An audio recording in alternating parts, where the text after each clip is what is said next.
ഐമാക്സിന്റെ ഏറ്റവും വലിയ എതിരാളിയായ Dolby cinema കേരളത്തിലേക്ക് പ്രധാന സിനിമാ നഗരമായിട്ടും കൊച്ചിയിൽ ഏറ്റവും മികച്ച സ്ക്രീൻ അല്ലെങ്കിൽ തിയേറ്റർ ഇല്ല എന്ന പരാതി മാറാൻ പോകുന്നു.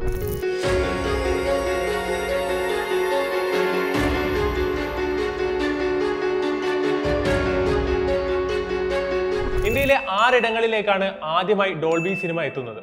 അതിൽ 2 എണ്ണം കേരളത്തിലാണെന്നത് സിനിമാ പ്രേമികൾക്ക് ആവേശം പകരുന്ന വാർത്തയാണ്. ഇത്ര നാളും ഇന്ത്യക്കാർക്ക് തിയേറ്ററുകളിൽ ആസ്വദിക്കാൻ സാധിച്ചത് ഡോൾബി അറ്റ്മോസ് മാത്രമാണ്.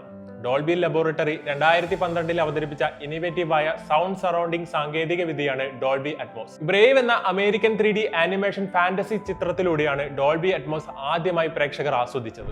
ഹൈ ഡൈനാമിക് റേഞ്ച് അഥവാ HDR വീഡിയോയ്ക്കായി 2014 ഡോൾബി വികസിപ്പിച്ചെടുത്ത സാങ്കേതിക വിദ്യകളാണ് ഡോൾബി വിഷൻ.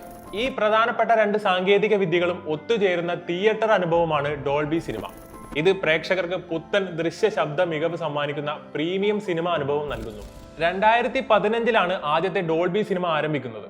പ്രത്യേകമായി രൂപകൽപ്പന ചെയ്ത തിയേറ്ററുകൾ ആയതിനാൽ തന്നെ ഏത് സീറ്റിലിരുന്നാലും ഒപ്റ്റിമൽ വ്യൂ ലഭിക്കും എന്നതും പ്രത്യേകതയാണ്. പ്രീമിയം സിനിമ അനുഭവം നൽകുന്ന ഐമാക്സും ഡോൾബി സിനിമയും തമ്മിൽ image quality, screen size, sound quality, 3D experience, seating comfort എന്നിവയിൽ വ്യത്യാസങ്ങളുണ്ട്.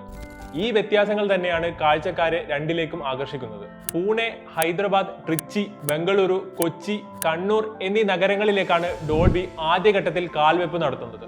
കൊച്ചിയിലെ EVM സിനിമാസും കണ്ണൂർ ഉളിക്കലിലെ G സിനിപ്ലെക്സുമാണ് ഡോൾബി സിനിമാ അനുഭവം മലയാളികളിലേക്ക് ആദ്യമായി എത്തിക്കാൻ പോകുന്നത്. ഇന്ത്യയിൽ ഈ വർഷം തന്നെ പണി പൂർത്തിയാക്കി പ്രേക്ഷകരുടെ സിനിമാ അനുഭവത്തെ മാറ്റിമറിക്കാനുള്ള ശ്രമത്തിലാണ് കമ്പനി. ഐമാക്സിനേക്കാൾ മികച്ച സിനിമാ അനുഭവമാണ് ഡോൾബി സിനിമ തരുന്നതെന്ന് നിങ്ങൾക്ക് തോന്നുന്നുണ്ടോ?